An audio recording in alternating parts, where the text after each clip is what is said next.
aquí. Quiero contarles primero que todo que es un milagro que hoy yo pueda estar aquí hablando, porque ayer no podía hablar.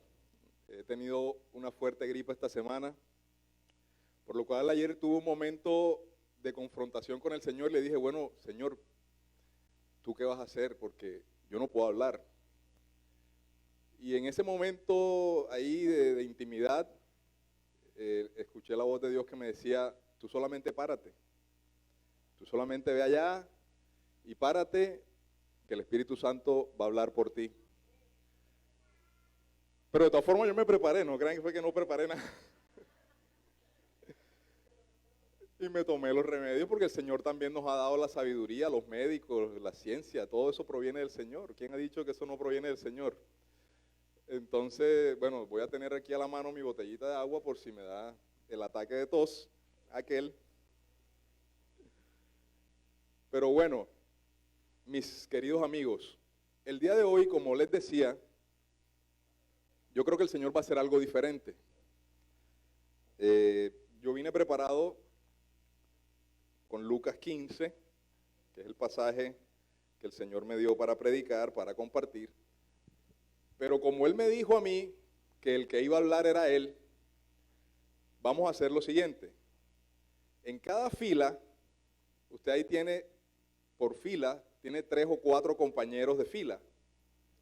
Entonces, donde la fila es muy larga, que es de 6, la dividimos en 2, y los 3 de este lado y los 3 de este lado vamos a hacer grupitos, nadie se va a mover, solamente ahí donde están.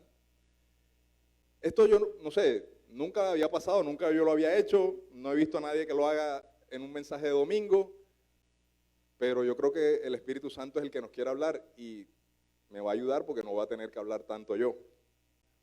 Entonces, durante el mensaje, yo voy a ir haciendo unas preguntas y se van a turnar los 3 o 4 que hayan quedado en ese grupo para responder la pregunta. No tenga miedo de equivocarse, no tenga miedo de decir una locura, hable con su corazón.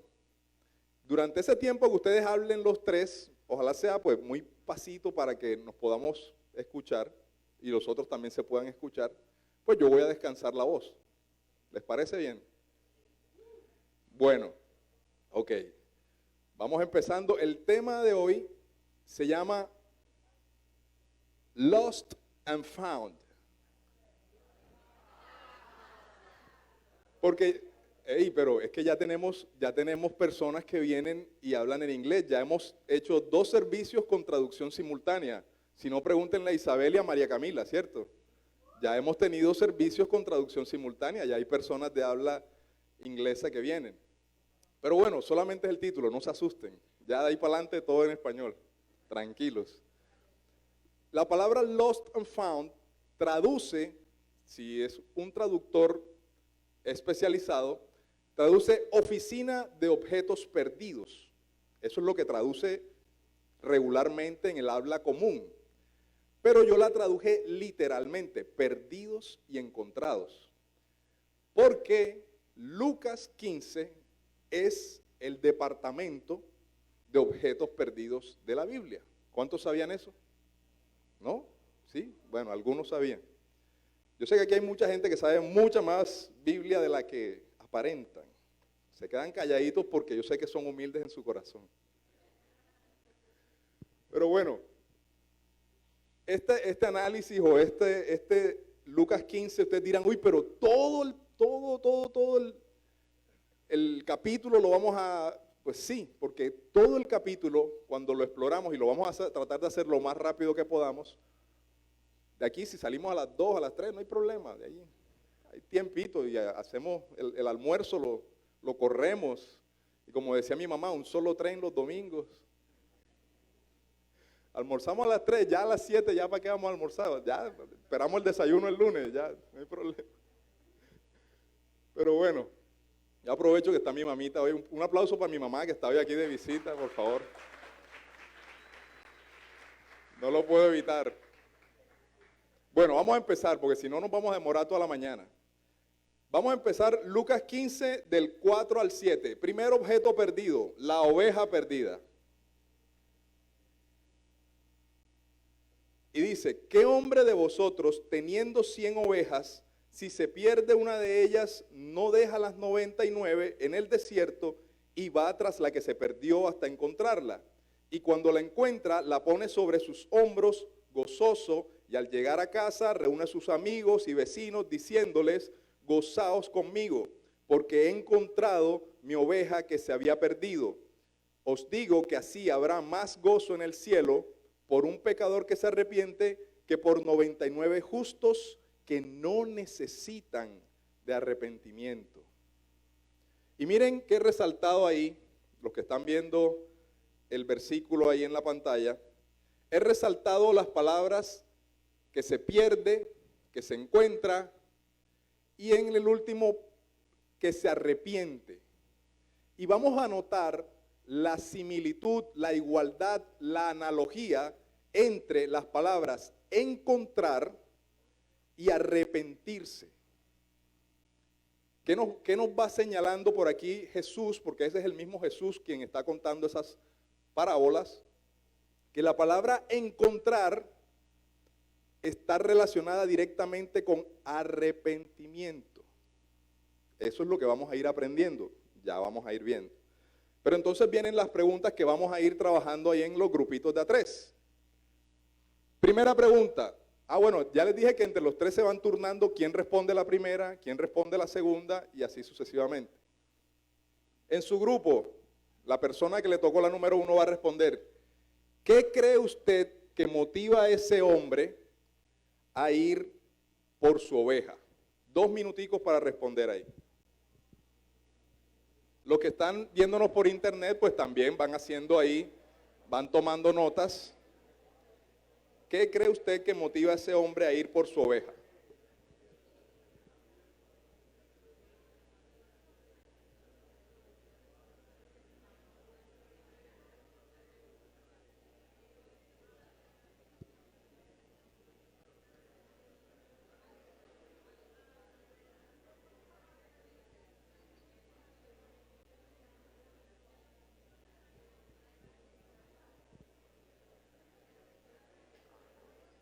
Vamos con la segunda. ¿Qué puede causarle tanta alegría al encontrarla? ¿Qué cree usted que le causó? ¿Por qué? Obviamente va a tener mucho que ver con la primera. Sigan respondiendo.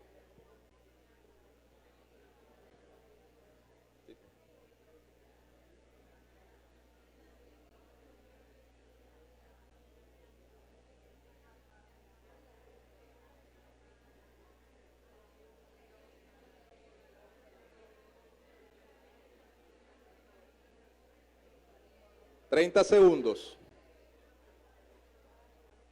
Pasamos a la tercera pregunta. Con respecto al versículo 7, donde dice que hay más gozo en el cielo por un pecador que se arrepiente que por 99 justos que no necesitan de arrepentimiento, yo pregunto, ¿cree usted que haya alguien justo o tan justo que no necesita de arrepentimiento? Esa yo creo que se puede responder con un sí o con un no. Está fácil. Existe, y ojo que esta es una pregunta para responder con sí o con no, no vamos a entrar en detalles. ¿Existe al menos un pecado del cual usted deba arrepentirse? Creo que la respuesta es unánime. Gana el sí por mayoría abrumadora. ¿Qué? Bueno, gana el... esa estuvo buena esa. Siguiente objeto perdido. Seguimos. La moneda perdida. Lucas 15, del 8 al 10. Dice, miren, la conexión, ¿sí? Ojo con eso, o qué mujer tiene 10 dracmas o 10 monedas, y si pierde un dracma, no enciende la lámpara, barre la casa, busca con diligencia hasta encontrarla, y cuando la encuentra, reúne sus amigas y vecinas, diciendo, gozaos conmigo, porque he encontrado la moneda que había perdido. Así os digo que hay gozo delante de los ángeles de Dios por un pecador que se arrepiente. Nótese nuevamente la relación entre la palabra arrepentimiento y encontrar. ¿Sí? Vienen las preguntas. Seguimos con las preguntas. Pregunta número 1 de esta tanda. ¿Alguna vez se le ha perdido algo dentro de su propia casa? Pero denme chancecito de... Tómense los 30 segundos, a ver, piénsenlo bien.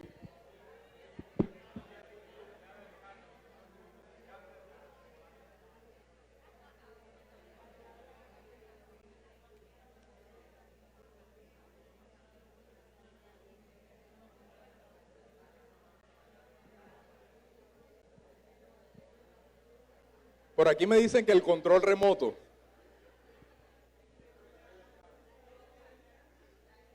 Las gafas, las llaves, uy. Siguiente pregunta. ¿Cómo se ha dado cuenta? Y si alguien puede levantarse y decir, me di cuenta porque, ¿cómo se ha dado cuenta usted de que algo se perdió dentro de su propia casa? ¿Cómo se dio cuenta? Uno que levante la mano. Samuelito. No le oigo.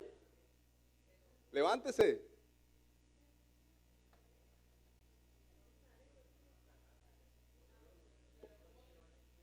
Ah, porque no lo encuentro, claro.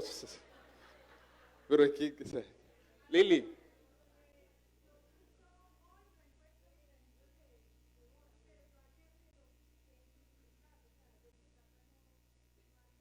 Y te diste cuenta porque lo necesitaba y lo fue a buscar y no lo encontró. Perfecto. Anoten, los que toman notas, anoten por ahí esa explicación. Cuando se nos pierde algo dentro de la casa, puede ser porque lo necesitamos, lo vamos a utilizar y no aparece. Necesitamos, si es un objeto, necesitamos de sus servicios. Si son las llaves, necesitamos que nos abra la puerta, pero no aparece. Y nos damos cuenta de que, uy, las llaves, botamos las llaves. Bueno, tercer objeto perdido. El hijo perdido. Lucas 15, del 11 al 24. Ojo con este versículo, versículo 11.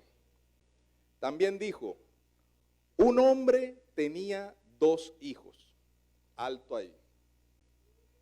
Pregunto, ¿qué podemos deducir de ese versículo? Solo de ese.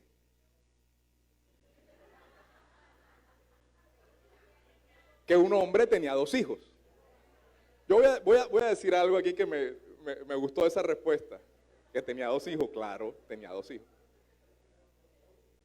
Con los varones, con los hombres, yo doy muchas gracias porque tengo amigos cristianos, Comunife, grupo de varones, grupo de héroes, que me recomendaron el otro día que hicimos, soy un hombre del reino.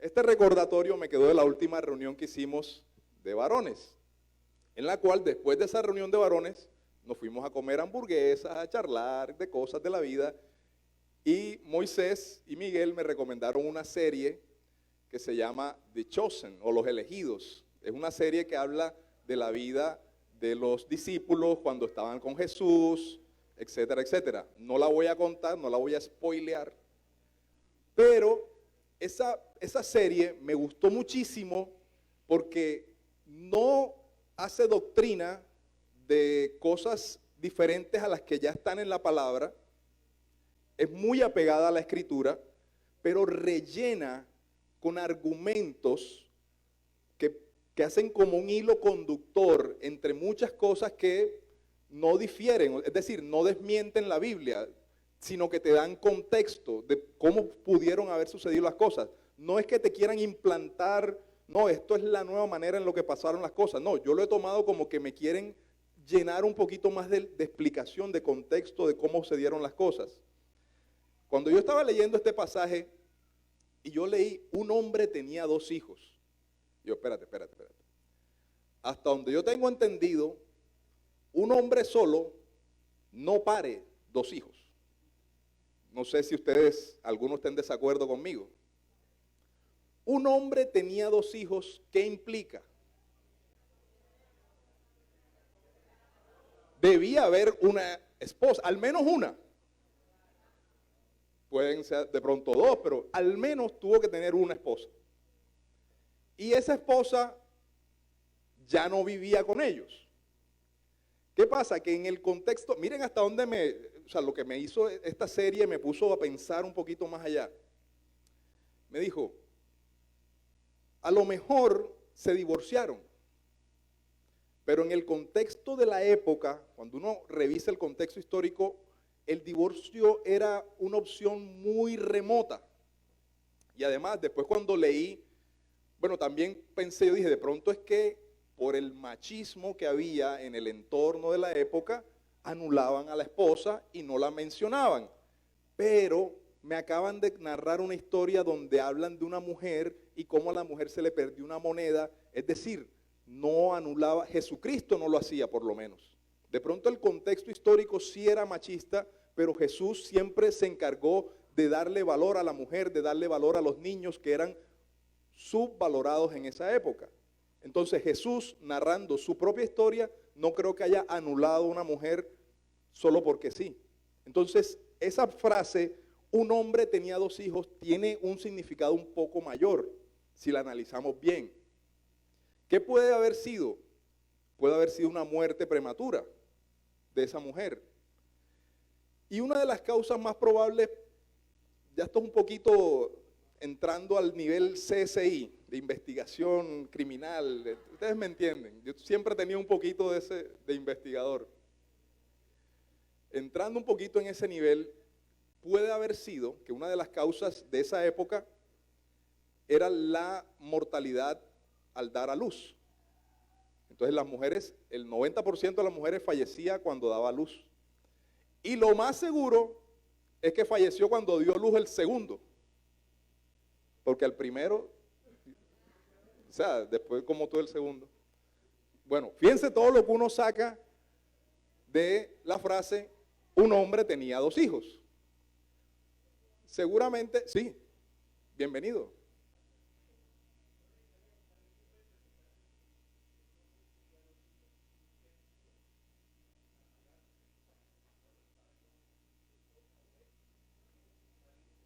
Sí, ese concepto también lo pensé, pero usualmente es un matrimonio, o sea, la pareja, hombre y mujer, que adoptan a 2 hijos, y puede que sea también el caso, pero muy difícilmente un hombre solo adopta a 2 hijos, por el contexto histórico de la época. Entonces, déjame con mi conclusión por ahorita, que vamos, y la vamos, válido el aporte. O de pronto sí, de pronto para la enseñanza que estaba dando Jesús no era relevante saber por qué no había una mamá. Eso es que yo me pongo de chismoso, porque ¿para qué me pongo? Me perdonan eso. Pero bueno, la pregunta, que ya se las dije, ¿qué podíamos deducir de ese versículo? Y la siguiente, bueno, no, todavía no. Qué pena, la tengo aquí. Lo que podríamos inferir, lo que podríamos deducir de ese versículo es, había la ausencia de una madre. Y más adelante, yo sé que ustedes han leído este pasaje, lo han leído muchas veces, no hay una mamá, ¿por qué? Porque en el momento que el muchacho le va a pedir el dinero al papá, una mamá, ¿qué hubiera hecho? Una mamá mijo, ¿usted cómo se le ocurre irle a decir a su papá eso? Venga, y lo casca, seguro que... Cuando ese niño se va, esa mamá se le pega y no lo deja ir, si hubiese habido una mamá. Cuando ese muchacho estaba allá donde estaba y estaba pasando hambre, una mamá no lo deja pasar hambre. le lleva el billetico envueltico y o le lleva la bolsita, o le lleva la loncherita, se la lleva. Sí, una mamá no, sí, había argumentos para saber que no había una mamá. Lo que podemos inferir también es que podía haber dolor en la familia, culpa por la ausencia de esa mamá. Lo cierto es que había la ausencia de la mamá y pasamos a la siguiente parte. Lucas 15, 12. 12. Sí, Lucas 15, 12. Y el menor de ellos le dijo a su padre: Padre, dame la parte de los bienes que me corresponde. Bueno, aquí también está incluido el 13. Y le repartió los bienes. No muchos días después, juntándolo todo, el hijo menor se fue lejos a una provincia apartada y ahí desperdició sus bienes viviendo perdidamente. Ojo con ese perdidamente. Dos cositas aquí para resaltar. El hijo menor fue donde el papá. El papá parece que no hizo mucho esfuerzo en evitar que el hijo se fuera, porque no demoró prácticamente sino un versículo. ¿Cuánto dura un versículo? Como un día, no sé no sé en tiempo de versículo cuánto sea, pero no demoró nada. Prácticamente, bueno, sí, mi hijo. Pero los que somos papás, a veces no externalizamos, no exteriorizamos lo que sentimos. Y a veces, yo también resalté ahí, bueno, no la resalté, pero en el versículo 12, la palabra Padre, dame la parte de los bienes. Esa palabra bienes, en el original, viene de la palabra uosía, que significa propiedad o posesiones. El hijo le estaba pidiendo parte de la propiedad. Eso implicaba que el padre tenía que, no es como de pronto ahora que tenemos las cuentas bancarias, los bonos, no, te voy a dar tu porcentaje de bonos, acciones. Antes lo que se tenía eran ganado, se tenía propiedad, el padre tenía que salir a vender, a desprenderse de su propiedad. Y cuando dice, y él les repartió los bienes, esa otra palabra bienes está en el original como la palabra bios. Y bios es la palabra que usamos todavía hasta el día de hoy para representar la vida. Es decir, el padre tuvo que rasgar, deshacer, desmembrar parte de su vida. Y aunque parece muy rápido que se deshizo de esos bienes, que se los entregó, se lo echó prácticamente, tome, váyase, llévese. El padre estaba rasgado por dentro, estaba dolido por dentro. Y eso es lo que nos representa esa parte ahí. Entonces las preguntas, vamos a ir pasando, porque se me habían olvidado. Como ya me siento bien, entonces, vamos a tomarnos ahí 2 minuticos. ¿Por qué el padre no evitó que el hijo se fuera? ¿Ustedes qué piensan de eso?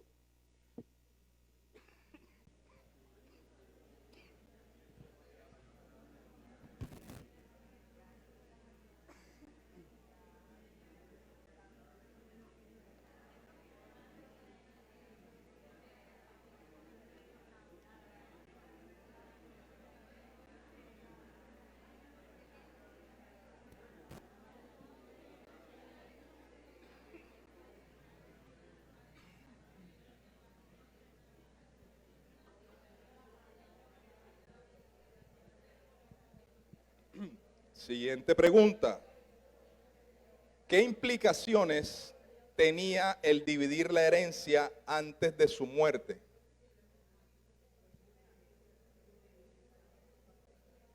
¿Qué implicaciones?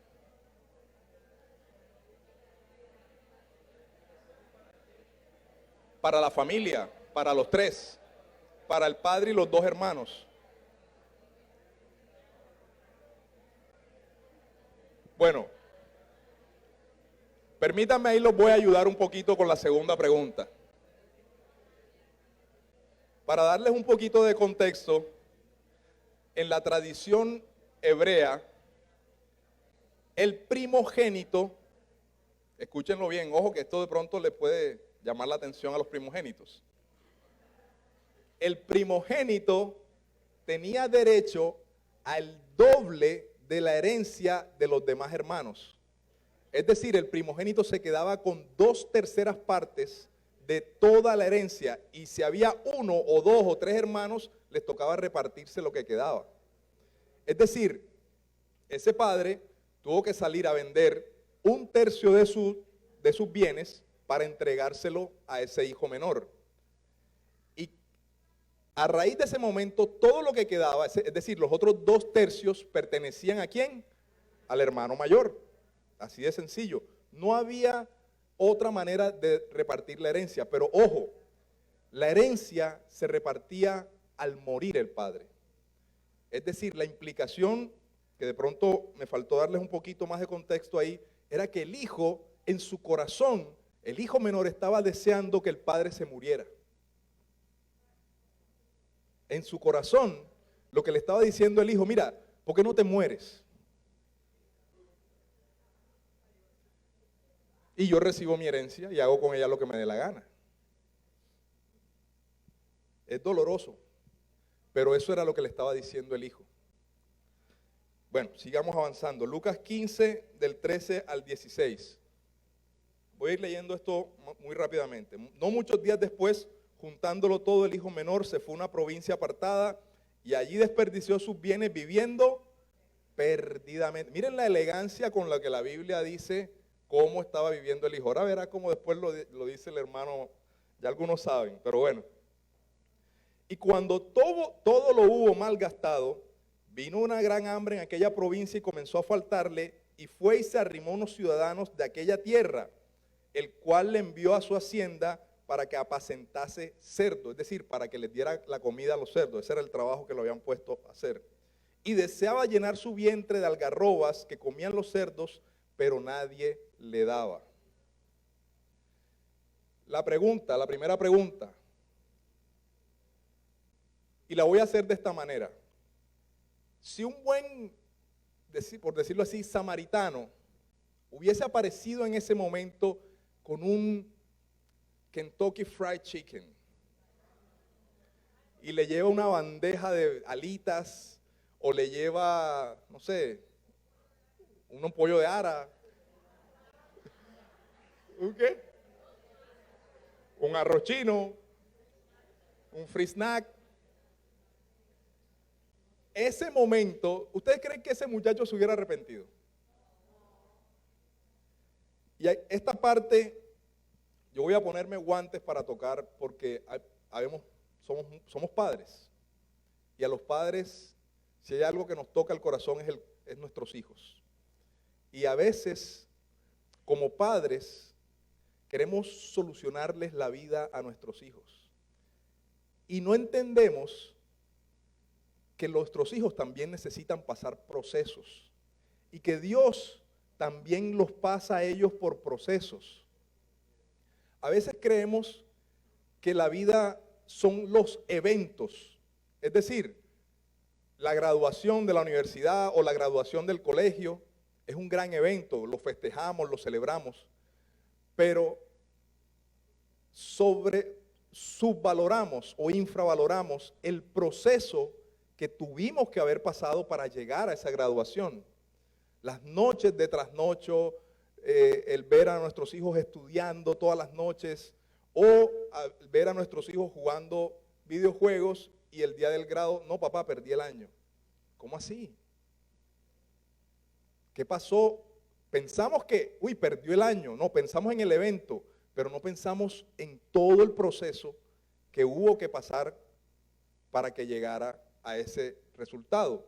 El resultado, al fin y al cabo, va a ser la suma de pequeños eventos, de todos los días esforzarte por ser el mejor papá que puedas ser.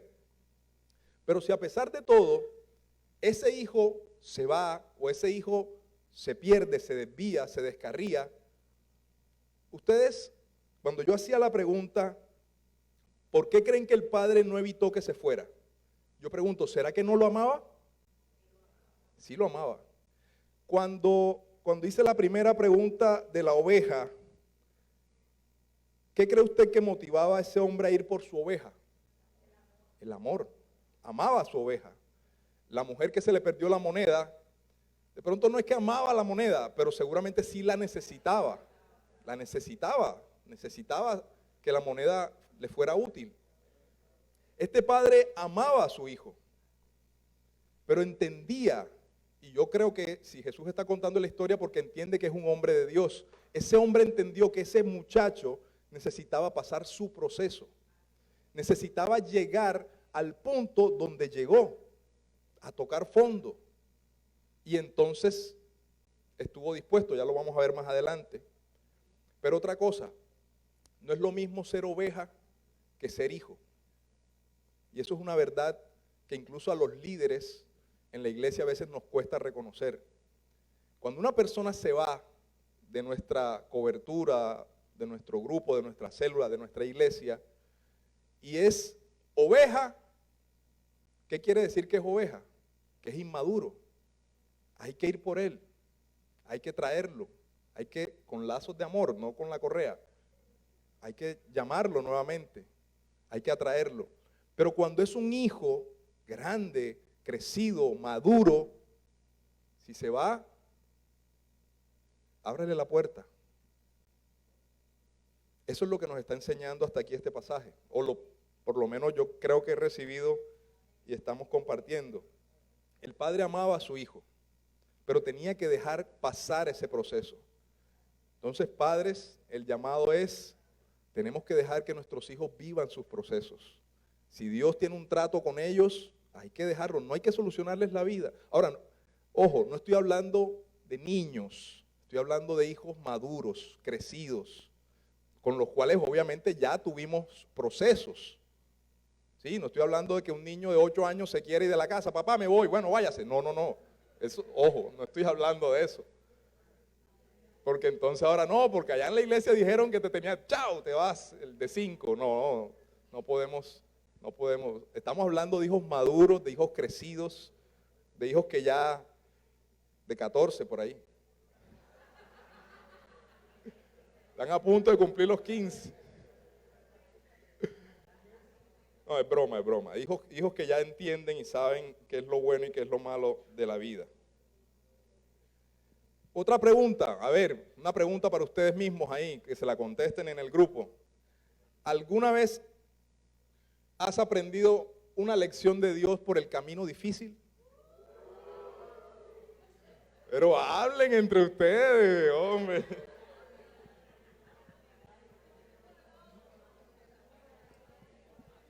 A ver, cuéntense ahí un pequeño testimonio ahí, los unos a los otros.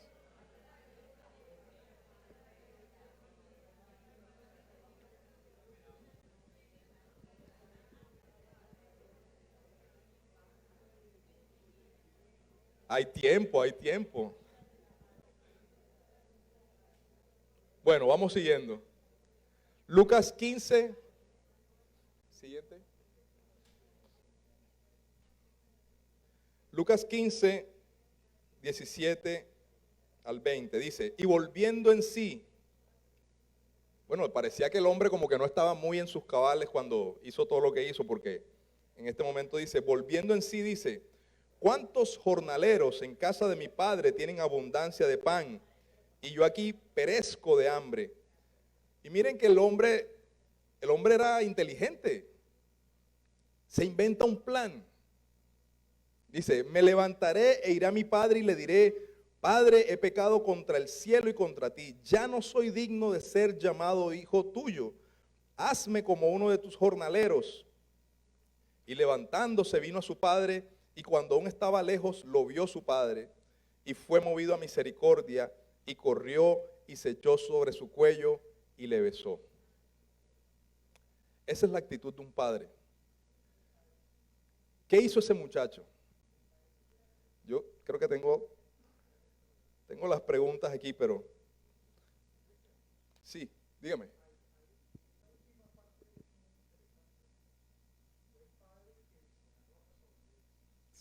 Amén.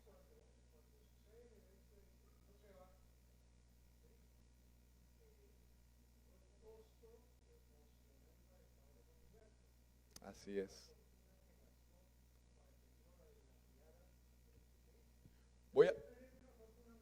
Voy a repetir lo que usted está diciendo para que todos lo escuchen, porque de pronto algunos no lo alcanzan a escuchar. Gustavo nos estaba comentando del costo que tuvo que haber tenido en ese momento y de cómo no le importó ese costo para ir y arrojarse a los brazos de ese hijo. Pero un momentico, antes de eso, las palabras que el hijo planea, él planea lo que va a hacer. Él dice, me levantaré, mejor dicho, todo el versículo 18 y 19, yo lo resumo en una sola palabra, se llama arrepentimiento. Es el entender que la embarré, así de sencillo. Entender que cometí un error, que trajo consecuencias, que trajo dolor, que trajo sufrimiento, que trajo incomodidad. Resumido, me arrepiento. Me arrepiento de haber tomado una actitud egoísta, me arrepiento de haber tomado una actitud sobrado, no sé, me creía el dueño de... Sí, era de mi papá, pero yo me creía el dueño. Me creía el dueño.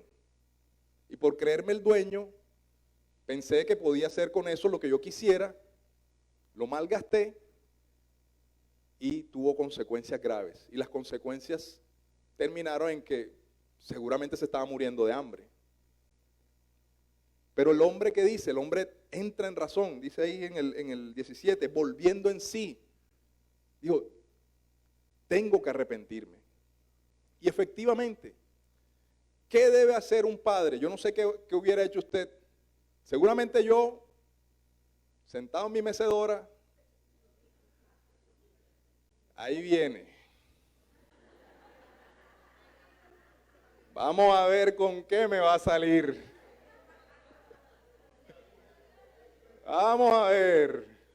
Va a decir que se le acabó, que ahora quiere la otra mitad de lo que...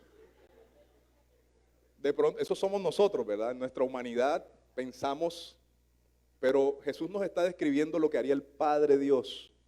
Y el Padre Dios simplemente está esperando ese momento en que tú le digas, ¿sabes qué? Me arrepiento, cometí un error, mentí, engañé, robé. Y yo no sé, ustedes dijeron, ustedes mismos, por boca de ustedes mismos, confesaron que alguna vez por lo menos un pecado tienen, ¿verdad?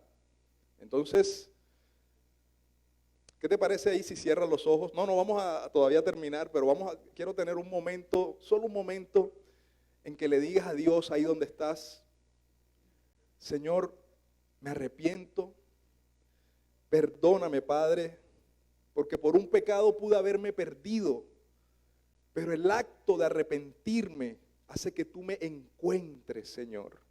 No quiero ser ese hijo perdido, no quiero ser ese hijo extraviado.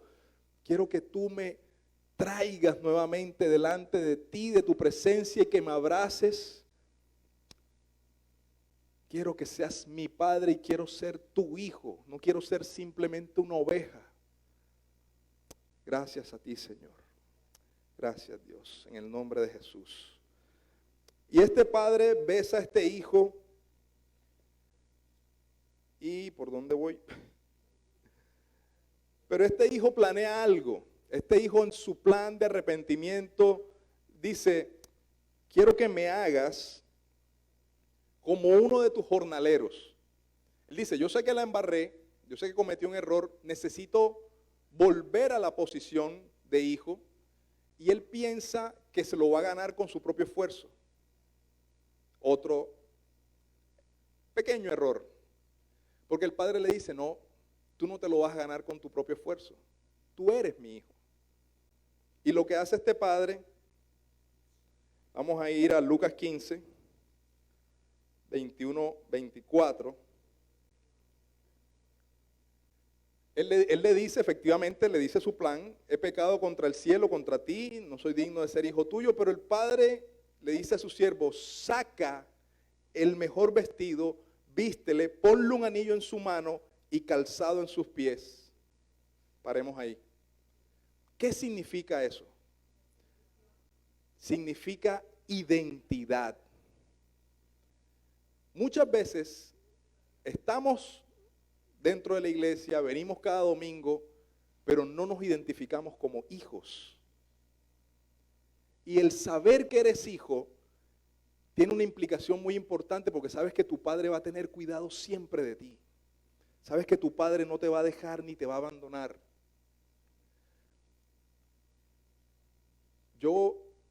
Bueno, voy a contar esto con el permiso de mi esposa, que no me lo dio, pero lo voy a contar. Este fin de mes la proyección de ingresos estaba bastante limitada, lo debo confesar. Y de un momento a otro, yo podía ver cómo entraban a mi cuenta bancaria pagos, cosas que ni tenía idea que iban a entrar. De repente me llegó una notificación, pago del Banco Agrario por 1.800.000. ¿Esto qué es? Bueno, me pagaron una platica que me debían. Y el Señor, empezó a entrar dinero que Dios, y la conversación que tuvimos antes de que sucedieran todas esas cosas fue, ¿qué me dijo mi esposa? Me dijo, acuérdate que somos hijos. Y eso, yo dije, bueno, Señor, yo no me voy a preocupar, voy a ser diligente haciendo mi trabajo, lo que me toca hacer, pero yo sé que tú tienes cuidado de mí. Y esa es la identidad que debemos abrazar como hijos, de que sabemos que Él tiene cuidado de nosotros como Padre.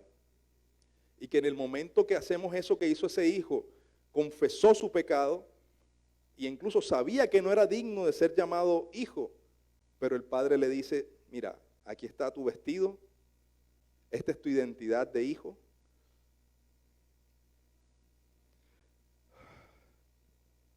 Toma tu anillo, toma este calzado para tus pies. Y miren lo que dice el versículo 23. Traed el becerro gordo.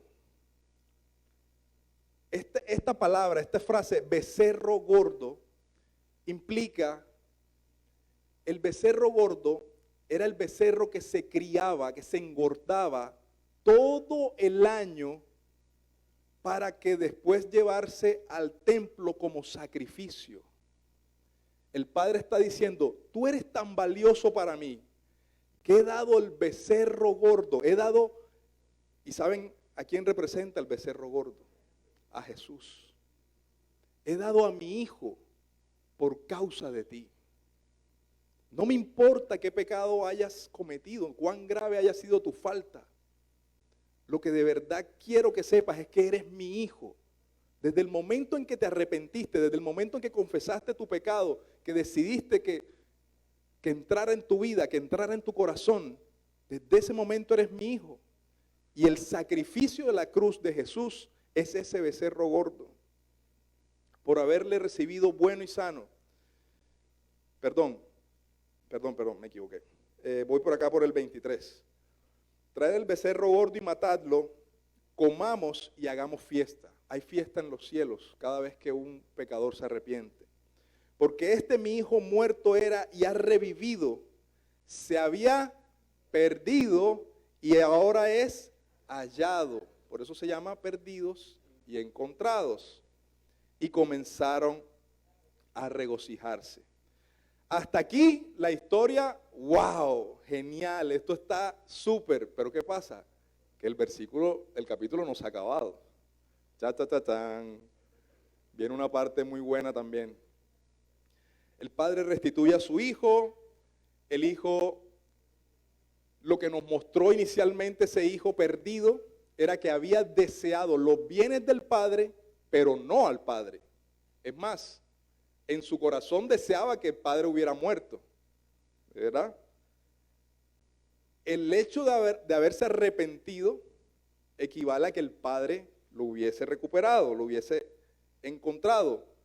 Y lo otro es que Dios no va a aceptar que tú intentes ganarte tu puesto de hijos por tus propias fuerzas, sino que te restituye a tu posición de hijo. ¿Qué pasa? Hasta aquí la historia, bonita, chévere, vamos bien, se restituyó la familia aparentemente, pero falta otro personaje que entra a la historia en este momento. Y dice Lucas 15 del 25 al 28. Su hijo mayor estaba en el campo, y cuando vino y llegó cerca de la casa, oyó la música y las danzas, y llamando a uno de los criados, le preguntó que qué era aquello. Él le dijo: tu hermano ha venido, y tu padre ha hecho matar el becerro gordo, por haberle recibido bueno y sano. Entonces se enojó y no quería entrar. Salió por tanto su padre y le rogaba que entrase. La pregunta es, ¿qué piensas de la actitud?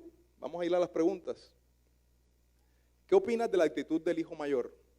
Como ya nos estamos quedando cortos de tiempo, vamos a ir avanzando. Yo pienso que el hijo mayor sentía una amenaza. El hijo mayor sintió la amenaza de que, ya este man se gastó su tercio. Ahora viene ¿por qué? Porque los 2 tercios que quedaban, ¿de quién eran? Eran de él. Seguían en cabeza del papá, pero legalmente ya eran de él. Porque al principio, dice, le repartió sus bienes. O sea que ya el padre también le había dado su herencia a ese hijo mayor, al comienzo del pasaje. Entonces, en cierta medida, ¿por qué se hacía eso de que el primogénito tuviera mayor porcentaje, una mayor parte? Porque el hijo mayor era el encargado de continuar el linaje de la familia. Si ustedes han leído la Biblia, en la mayoría de los pasajes sí, y fulanito no tenía hijo mayor, entonces tenía problemas el linaje de su casa. Entonces la idea era que el hijo mayor se quedara con la mayor parte de los bienes y los hiciera también crecer para que continuara el linaje de esa casa, para que siempre tuvieran como un punto de reunión, un lugar donde todos llegar y congregarse como familia. ¿Qué pasa? Ese hijo mayor era el responsable de mantener la unidad del hogar. Si bien el padre no podía detener al hijo menor cuando se fue, el hijo mayor era el encargado o el responsable de ir tras su hermano. Y de hecho, él estaba muy bien dateado de dónde andaba su hermano, de qué andaba haciendo y con quién se gastó la platica. Ya lo vamos a ver. Pero ¿qué pasaba? Que ese hijo menor estaba en la casa, ese hijo mayor, gracias, estaba dentro de la casa, pero estaba perdido dentro de la casa. ¿Alguna vez les ha pasado que se les ha perdido algo dentro de la casa? Ese hijo mayor estaba perdido dentro de su casa. Ese padre también había perdido el corazón de ese hijo mayor. Ese hijo mayor pensaba que obedeciendo y haciendo cosas podía tener acceso a los bienes del padre, pero no al corazón del padre. Y el padre también había perdido el corazón de ese hijo. El otro hijo perdido, Lucas, 25 al 32. Vamos al 29, versículo 29, dice: mas él respondiendo dijo al padre: he aquí tantos años te sirvo, no habiéndote desobedecido jamás, y nunca me has dado ni un cabrito para gozarme con mis amigos. ¿En dónde está el enfoque? En los bienes del padre.